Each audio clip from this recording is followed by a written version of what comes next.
Welcome to Santa Clarita Weekly, where we cover all things local in Santa Clarita Valley every Saturday morning at 9 on KQRU 107.9. Join hosts Tim Haddock and Sage Rafferty as they uncover the latest news, events, sports highlights, and more, keeping you connected and engaged with what matters most in our hometown.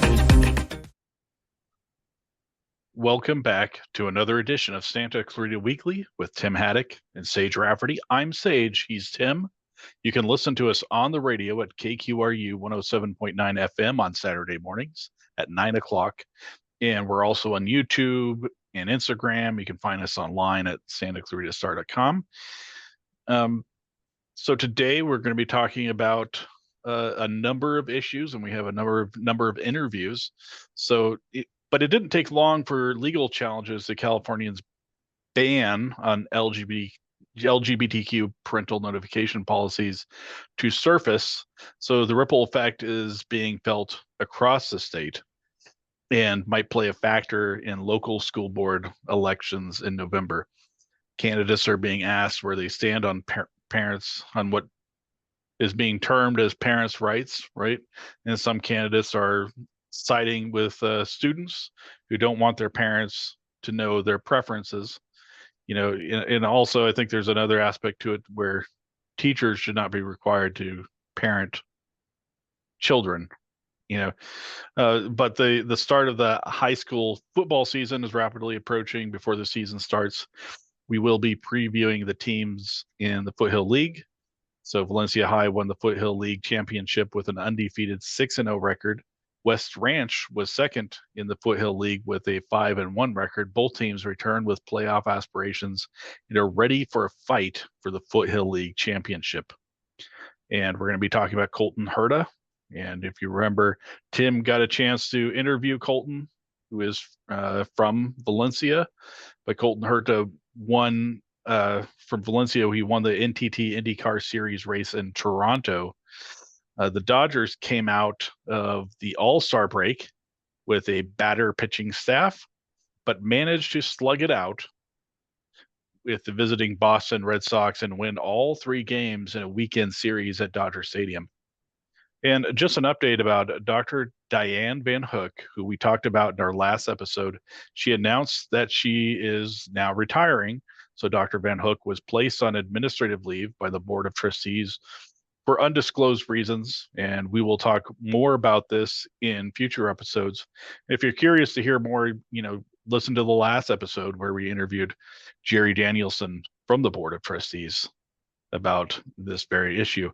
So first up, let's talk about California's LGBTQ parental notification policies, and they're facing some challenges. So Governor Gavin Newsom signed into law protecting students who don't want teachers to be forced to notify parents if they identify as LGBTQ. This is also known as the forced outing policy. So it includes students who choose different names, different pronouns, and are having different gender identities. So it's a policy that was almost immediately challenged. Several school districts in the state adopted policies that require teachers to inform parents if students identify as LGBTQ. And the Chino Hills School District is one of them and is suing the state to change the law. Thankfully, no school districts in Santa Clarita have policies that require teachers to inform parents if students identify as LGBTQ. But school board candidates are being questioned about where they stand on forced outing. Also, if you're on the right, you're going to call it parents' rights, right? And similar policies to that. But it also led to Elon Musk announcing after the law was passed that he is moving his Tesla and X headquarters out of California. The LGBTQ policy will be an issue in the elections in November.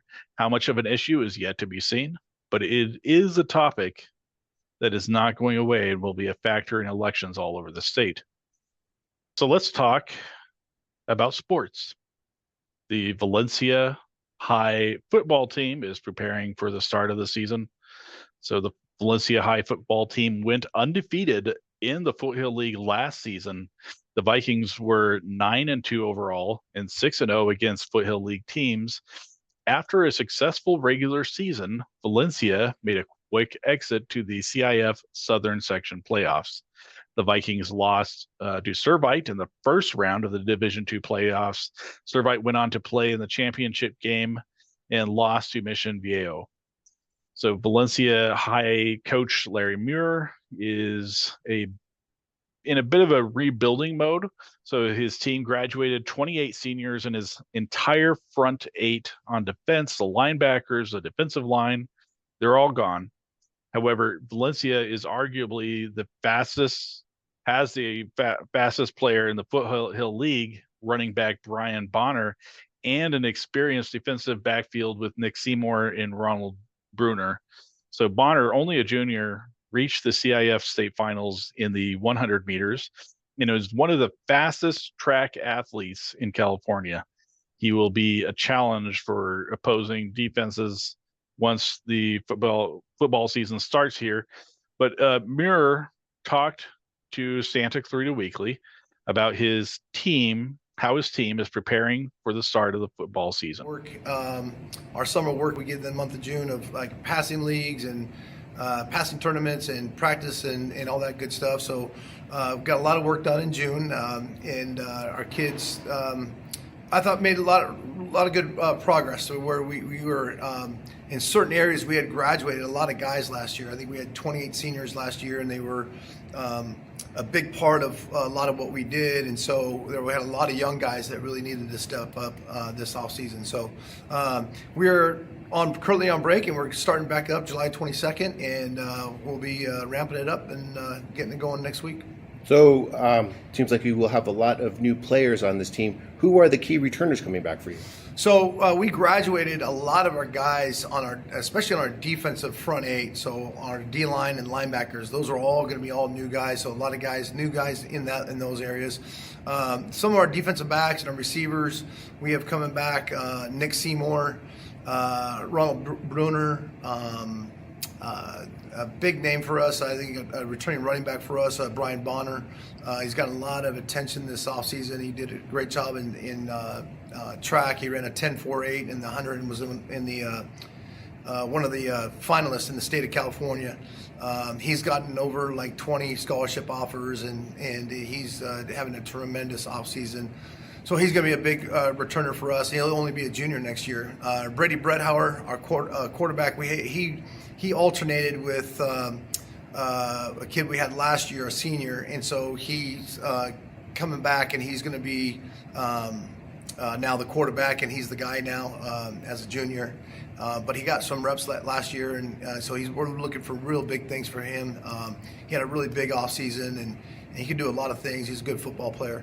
On our offensive line, we have Connor Quatebes is a 3-year starter. He's going to be our senior, kind of the captain of the offensive line, a guy that knows the ins and outs of everything that we do up front. And we have two or three guys that come back up front there. Aiden Enns is going to be a step up and have a big year for us.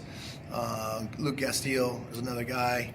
And then, again, we have some young guys in there that we're pushing through in there as well.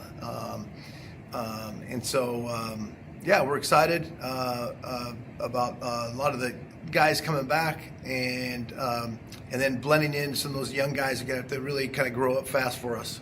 Are any of the newcomers standing out for you? Are you excited for anybody new coming to the team? Yeah, we have a lot of new guys, and so there's a lot of guys that have done a really good job. Logan Thompson is a guy that's played a slot receiver and safety for us this summer and done a really good job.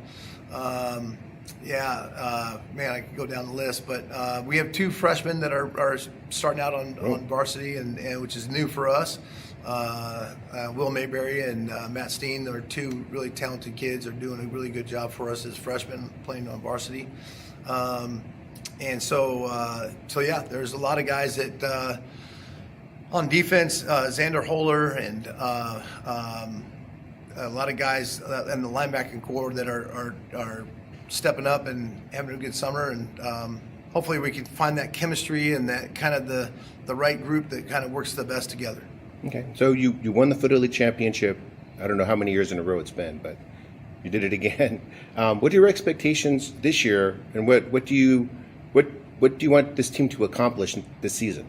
I think it's a balancing act of the expectations never really change. You want to win a Foothill League title, and then let's see with the whole new playoff format, where does that throw you into the playoffs? And you always want to win a CIF championship and those kind of things. But at the end of the day, I hate to do the coach speak thing on you, but like at the end of the day, it's about the process and it's about the step by step. As you go, it's like you climb a ladder, but you can't skip a step. You have to go through that process and lay the foundation every day. And then each week during the season, if you kind of control it, where you have this great focus on the week and the task at hand and the process that has to happen on a Monday and a Tuesday and a Wednesday, and the preparation and the will to prepare every week, and you try to go 1-0 that week, and then 1-0 that week, and 1-0 that week, and regardless of the results in the prior weeks, the goal and the process stays the same for the next week. So,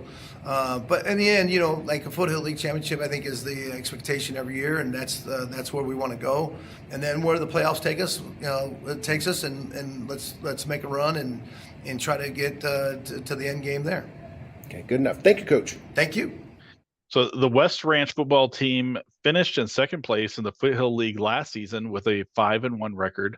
The only loss to Valencia, the Wildcats were 7-4 overall and made the CIF Southern Section playoffs.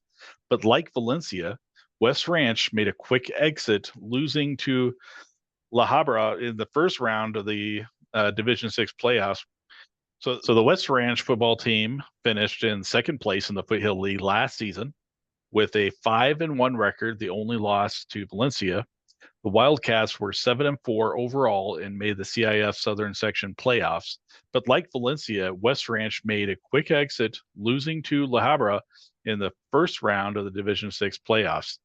So West Ranch football coach Chris Varner says one of the strengths of this year's team is depth. The team has experienced running backs like Luke DePerno and Justice Morris. He has a depth receiver with Aiden Lynch and Andrew Hamilton. It has a strong defensive unit led by junior Max Piccolino.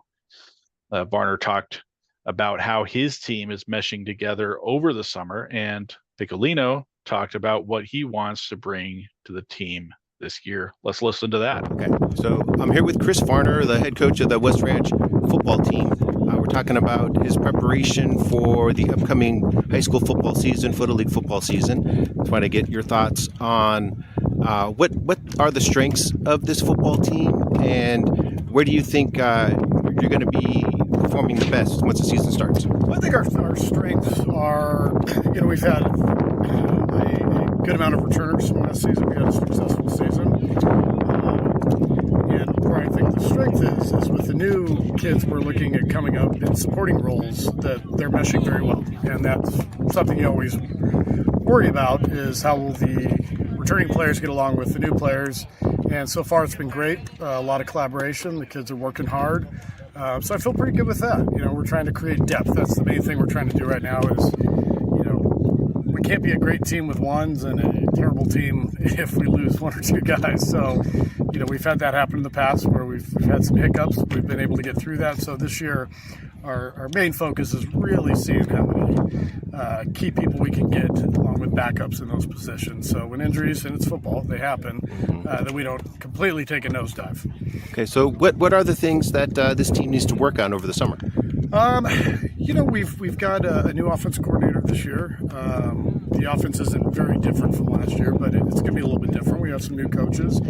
So I think we're kind of at the gelling point right now, trying to get everyone sort of used to each other. I picked up some new coaches. We had some players transfer, and we're looking at now these are the kids that we're going to have, and just try to make it work as the best that we can. That's my job. Okay, and what are you doing to prepare for the season this summer? 7-on-7 tournaments, any joint practices? What is your plan for preparation? Well, we did 7-on-7s, but we don't do as many as we did 20 years ago. Yeah. We were doing them every week. I think there's some validity to it. It breaks up the monotony of a hot summer to be able to go out and compete against some different kids. However, our main focus is trying to just unify and work stuff out specifically for our team. So we do have a couple tournaments. We do a couple round robins, but after this Saturday, we're in a tournament and alignment competition. After that, it's no more. We're just going to be focused on what we have to do to get better. Okay. Who are some of the key returners to this team, and who do you think is gonna shine in the season? Well, I'm very excited about Luke DePerno. He's our returning LCIF. He was all league last year. I'll put him up there with any running back in the league right now. We also have Justice Morris, who's an outside linebacker and is also a running back. So I feel pretty good in that spot, being that we have a very, very good sort of stable of some guys that can run the ball. I think Aiden Lynch is going to be he's going to be a junior. He's going to be a big offensive component for us at receiver. And really like Andrew Hamilton, who last year he did very well, but he's very undersized. This year he hit the weight room. And he's probably our most experienced returning receiver, so I'm excited to see what he can do. We've got a new quarterback this year, Cooper Jackson. And great kid, height, has all the tools, just has to learn the system. Obviously, the speed at varsity is much, much faster. Those windows are much, much smaller at varsity. So, I like that we have some running backs that can kind of take the pressure off him. And we're very excited. I think Max Piccolino, who's a junior, he's a returning defensive lineman for us, defensive end. I think he'll be top in the league this year. He's really put his time in the weight room, went to some camps, got some new skills, and his leadership and experience for that defense is going to be huge. So you mentioned Cooper as your new quarterback. Any other new faces on this team? Anybody that you are excited to have on this team this year? There's actually, that's the thing. We have a lot. We lost some key components, but like our offensive line, Matt Jesminian, he's our main returner from last year, and he's taking on a leadership role, trying to get some of these younger guys sort of up to speed with what we're doing. So this is what I was saying with the gelling process. We've got all the components there. We just got to put it together and make it work. Okay. And then finally, what are your expectations for this team? What do you want this team to accomplish this year? I want this team to have fun. That's my thing. This is my 27th year coaching, and I want them to go back to, I spent many, many years focusing on the wins and losses, and I realized after we went 10-0 in one league in 22, I need to start enjoying this a little bit more. So I'm trying to get them to take my personality of let's work hard, let's remember this is a game, and most people only have a short window of time to play this. So I'm trying to make it we work hard, but still indeed have fun doing it. All right, good enough. Thank you. You're welcome. All right. Okay, so first thing I wanted to ask you is, what are you working on in particular this summer? How are you getting ready for the football season? I found a great trainer. He coaches at one of the top schools in the nation. So I've just been working with him, getting ready, just improving. Last season was all right for me, but I'm gonna have a breakout year this year. Just coming into junior year, I'm doing as much as I can to get ready. Okay, so you're a returner and a junior, so still one of the young guys on the team. What do you bring to this team beyond just the experience of being a younger player on varsity? What is your biggest? What do you think your biggest contribution to this team will be? I feel like one of my biggest contributions is leadership, and then also just the connection I have. I'm kind of especially in the offensive line, I'm that bridge between the rising seniors who, they all kind of have their own groups and they're all friends and everything, and I'm kind of that bridge between them and the upcoming juniors that are in my class as well. This is all pretty much their first year on varsity, so I'm kind of able to bring them together so that we're not divided as a team and we're not as one. Are you working on anything in particular this summer? Where do you want to get better at? What do you want to improve? My gameplay is a lot better. I think probably my mentality, coming into games with that, I got to make a play mindset instead of, don't mess up. I think that's probably what I want to work on the most, the rest of the summer. Okay, and then finally, what are your expectations for this team next season? What do you want to see this team accomplish? 10-0 and a league championship for sure. And then hopefully, if not 10-0, then maybe we make a little playoff run. We've gone to playoffs past, I think, 2 years in a row, and every year we've kind of fallen short. So we have a pretty good team, solid all around, and I think that if we do make playoffs, we can make it pretty Right. So, Tim, what are some realistic expectations for the Valencia Vikings this season, considering the roster turnover? Yes, but Valencia has a strong football program, and they always have had a strong football program, and that's not going to change. The coaching staff is one of the best in the league, probably one of the best in Southern California, and they always put together a strong team. Now, even though this team graduated almost 30 seniors, graduated almost 30 players from last year's team, they bring back maybe the best player in the Foothill League in Brian Bonner. Now, Brian Bonner is clearly the fastest football player in the Foothill League, maybe the fastest football player in Southern California. He made, he qualified for the 100-meter track finals at CIF, the CIF State Track and Field meet, and he was a top 10 runner in the track and field final at the CIF finals. So he's clearly one of the fastest players in the track as a track athlete, and he's definitely going to be one of the fastest players in the football season once it starts. So he's going to be a big weapon for Valencia once the season starts. And Larry Muir was saying that the running back depth, the players that he has coming back on this team playing running back is very deep. He's got a lot of options that he can use at running back.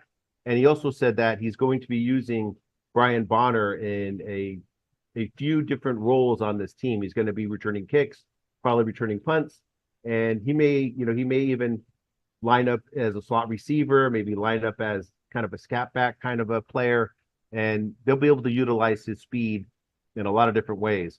So the Valencia football team may have lost a lot of players last year, but they still have a very talented and a very strong unit coming back this year. Okay, all right. So let's talk about Colton Herta. We've been tracking it, and Tim, you've interviewed him before. Colton Herta is from Valencia, and he drives for Andretti Global Team at the NTT IndyCar Series. But he won the race at Exhibition Palace in Toronto, Canada. Herta ended a 40-race winless drought by winning in Toronto, and it was quite a dominating weekend. He was the fastest in practice sessions, fastest in qualifying, and had the fastest car in the race. It was the first time Herta has won a race in 799 days. So Herta led 81 of the 85 laps in the race in Toronto. He only lost the lead during pit stops, and it was never for very long. So after the race, Herta said, "We've been knocking on the door to win for so long. 41 starts without a team, without a win is a long time. And it's been disappointing for us. I think we're a team. Michael is the owner. That demands perfection." So let's switch gears and let's talk about the Dodgers. So the Dodgers played against the Red Sox recently. So the Dodgers went into the All-Star break with a battered and bruised pitching staff. They came out of the All-Star break by blasting the visiting Boston Red Sox with a barrage of home runs. The Dodgers might not have a dominating pitching staff at the moment, but their hitters are more than making up for that. So the Dodgers swept the Red Sox and used the long ball to make it happen. In the first game against the Red Sox, Freddie Freeman hit a grand slam in the 8th inning, and the Dodgers won 4-1. In the second game, the Dodgers won 7-6 in extra innings.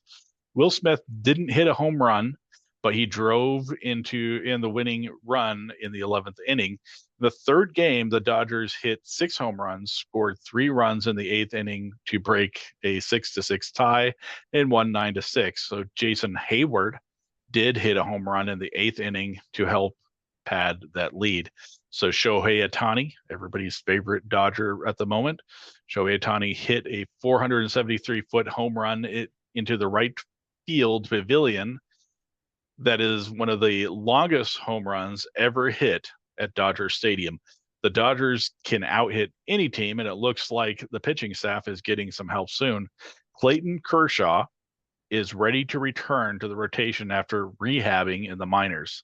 So Walker Buehler is close to returning too, and Bobby Miller is making progress in the minors. It looks like pitching help is on the way. So the Dodgers are 59-41 after 100 games and play the San Francisco Giants next before heading to Houston for a weekend series against the Astros. So Freddie Freeman's grand slam in game one was a huge momentum shift. How important are these clutch performances for the team's success? So Freddie Freeman's grand slam in game one was a huge momentum shift. How important are these clutch performances for the team's success? Right. Yeah, I can't see how important it was for Freddie Freeman to hit that grand slam. I mean, the first game of that series against the Red Sox, the Dodgers were losing, but they weren't just losing; they weren't hitting. You know, for the first 7 innings of that game, they couldn't produce much offense at all, and they were losing that game until the 8th inning, and Freddie Freeman came up in a very clutch situation with the bases loaded and hit the grand slam and gave the Dodgers all the runs that they needed. But it was a huge momentum shift. I think it was a huge momentum shift not only for the game but for the whole series. I think the Dodgers found that they have a little confidence. They have plenty of offensive weapons to outscore any team. And Freddie Freeman hitting that grand slam, I think, put a spark, set a spark onto the team and proved to them that they can out-hit any team in the league. So the pitching staff may not be firing on all cylinders right now, but Clayton Kershaw and Walker Buehler are about to return. So how much is their presence going to change the dynamic of the team? So the pitching staff may not be firing on all cylinders right now, but Clayton Kershaw and Walker Buehler are about to return. Well, I hope it changes it dramatically because the Dodgers are struggling. They're struggling with their pitchers right now. I mean, they're using rookies. They're calling up minor leaguers, and they're trying to fill the holes with pitchers who might not be quite major league level right now. And if they can get Clayton Kershaw back in the rotation, that would be huge. If they can get Walker Buehler back into the rotation and have him close to where he was as an all-star last year, that would be huge. If they can get Bobby Miller to get back in the rotation and pitch like he was before he got hurt, that would be huge. But adding those 3 pitchers into the Dodgers rotation, those are legitimate major league starters. Those are, well, one of them's a Cy Young Award winner. One of them's a former MVP. The other 2 are potential all-stars. Walker Buehler's already been an all-star. So that would be a huge help to this team if they can get those 3 pitchers back in the rotation and get back to putting together a pitching staff that they thought they were going to have when the season started. All right. So I hope, I'm looking forward to Kershaw and Buehler returning. But folks, that's our show. So tune in next week for more discussions about the news from Santa Clarita. You can listen to us on the radio at KQRU 107.9 FM at 9 on Saturday mornings. And you can also watch us on YouTube, TikTok, and Instagram, and listen to us on SantaClaritaStar.com or wherever you listen to podcasts. So leave us a comment and be sure to subscribe to Santa Clarita Weekly. So thanks for listening and have a great week. Thank you for listening to Santa Clarita Weekly. You can watch the show on Santa Clarita Star's YouTube channel and Facebook page, as well as listen in on the radio at KQRU 107.9. Visit SantaClaritaStar.com for more content and tune in right here to KQRU 107.9. A new voice for Santa Clarita.